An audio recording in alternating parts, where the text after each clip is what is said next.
And welcome back. Homeward NYC provides transitional housing for homeless young mothers and their children, non-time limited affordable housing for LGBTQ young adults, and long-term affordable housing for low-income and homeless seniors. Now, they believe by obtaining housing first, homeless New Yorkers can find the stability that's necessary to address trauma, as well as build the skills that they need as they transition into the next phase of their life. Here now, sharing more details, we've got the Chief Executive Officer at Homeward NYC, Jeanette K. Ruffins. And Jeanette, good to have you. And as we talk about this work here, really providing a much needed service, because when we talk about homeless New Yorkers, that number continues to rise. But then you've got a really target group that you're really working with as well. Yeah, so actually we serve three very different populations, right? So we serve homeless young mothers. They come in between the ages of 18 and 24, and they have children usually under the age of 6. And for many of them, and this is shelter, transitional housing, right? And so our expectation is that they come in, we help them stabilize, address their immediate needs, right? Make sure they have clothing, food, are connected to healthcare, that their children are in care, have seen a doctor lately, take care of those things. And then kind of what do they need to transition to permanent housing, right? And so for many of our young mothers, they left with kind of acrimonious separations between their nuclear family. So it is an opportunity for them while they're on their own to maybe mend some of that. It's a chance for them to talk about what they want for their future, although in transitional housing, it usually just starts them on that path, right? It is kind of, are you thinking about school? Where do you see yourself in 3 years? And then what skills do you need when we move you into permanent housing to hold on to it? Because many of them have not had their own apartment.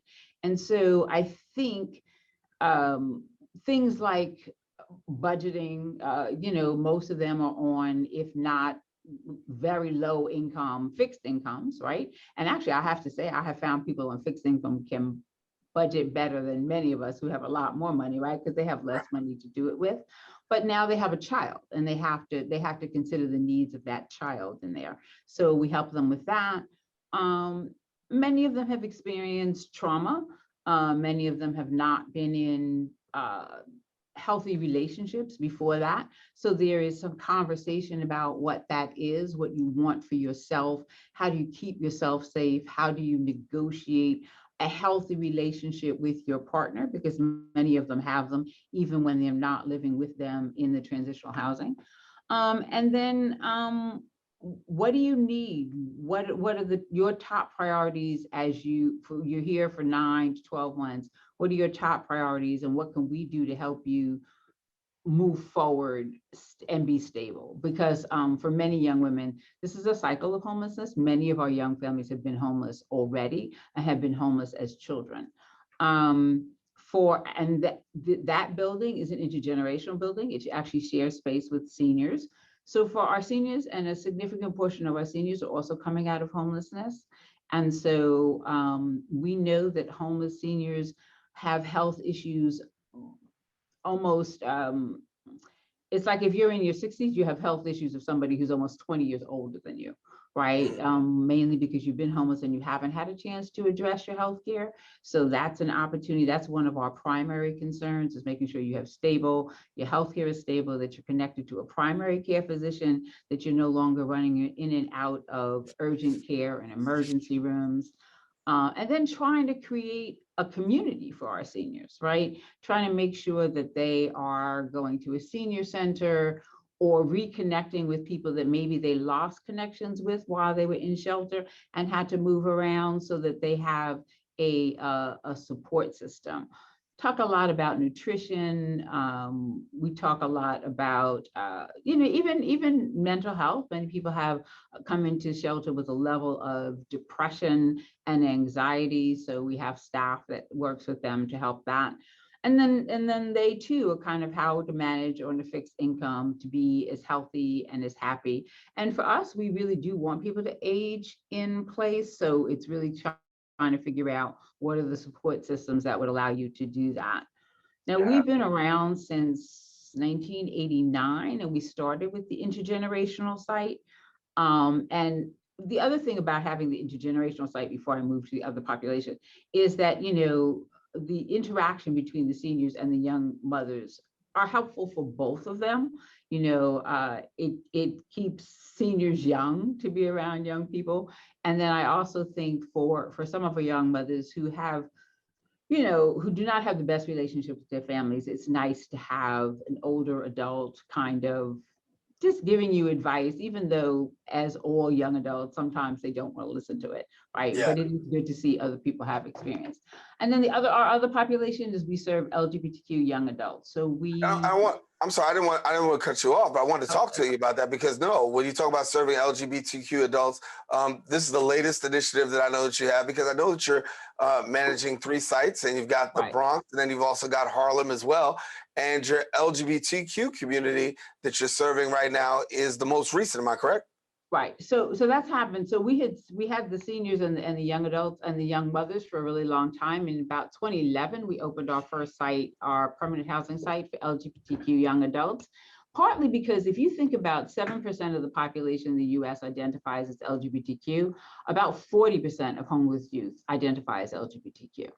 So they are disproportionately represented in the homeless population. And so we really felt that they needed a longer time than shelter or transitional housing to really heal and address their issues. Now, for some of our population, they do come in with diagnosed mental illness and active substance use, but it really is a place to heal. I mean, these young adults in particular really have had oftentimes really traumatic separations from their family due to not accepting their sexual identity or their gender identity. And so and they've also, LGBTQ young adults tend to have been homeless longer than their peers. So anyway, so we call it non-time limited. It's permanent. They have a lease, they have their own studio apartment. But I mean, obviously, I don't want the average age of my young adult program to be 40. So it is an expectation that they are going to be moving on. And we help them too. I mean, this is often their first apartment also. They've never lived by themselves. So we're trying to create a community of support around them. We do life skills, budgeting, help them with, build their credit, talk about credit. What do they want to do? Go back to school, start school.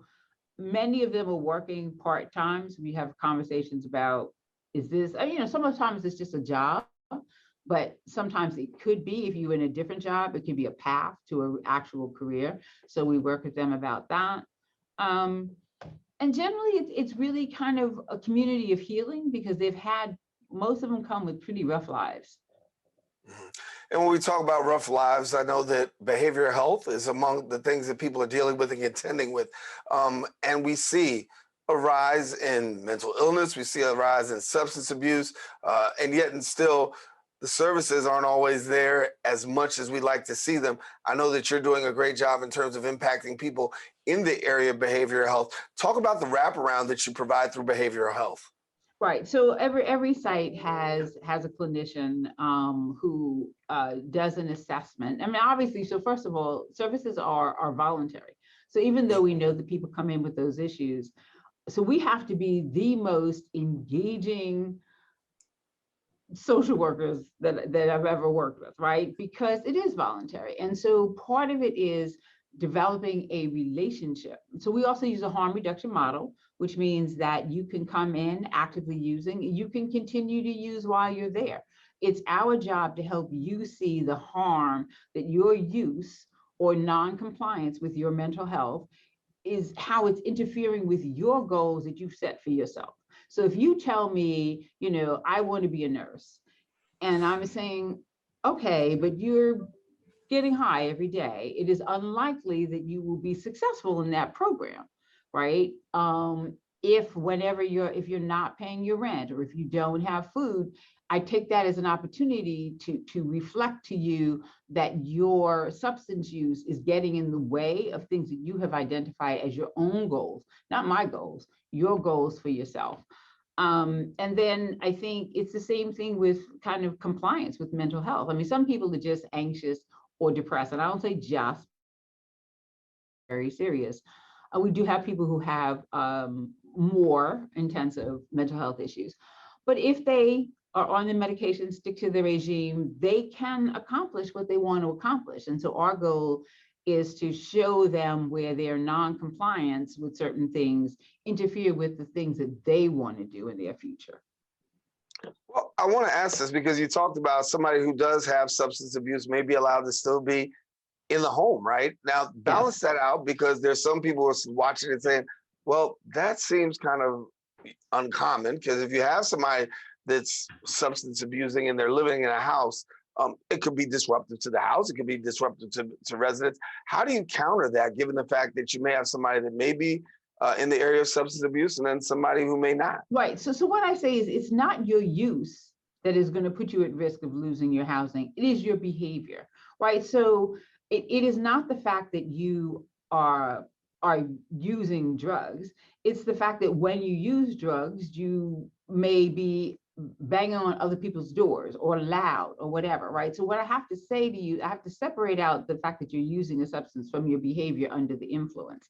And yes, it is true. I mean, I would love to say that we've never had to ask somebody to leave or help them move on, or sometimes obviously move them into a substance abuse treatment program. But if every time, I don't know if you know a lot about addiction, but it's a cycle, right? And so if every time somebody uses, I throw you out, how is that helpful? Right? I have to allow you an opportunity. In fact, people found that as long as you can stay in a program, your relapse is a lot likely to be shorter. If I put you out and make you homeless again, then what might have been a 3-day relapse will become a 6-month or a 7-month relapse because you're back on the street. So that's not my goal. My goal is to help you be as safe as you can. I mean, obviously, I won't say it never gets to the point that people have to be asked, but for the most part, we can work with you, and the community understands that we use a harm reduction model. It is not our goal to make people homeless again. Yeah. Jeanette, great explanation and great work that you're doing. And we want to thank you for being with us. Jeanette K. Ruffins, who's the CEO of Homeward NYC. Thank you so much for being with us today. Thank you very much for having me. All righty. Well, we want to let our viewers know, listen, if you want more information, all you got to do is visit their website. The website is homeward.nyc. We encourage you, stay with us. We've got more show. Open continues coming up. All right. Right after Thank you very this. much.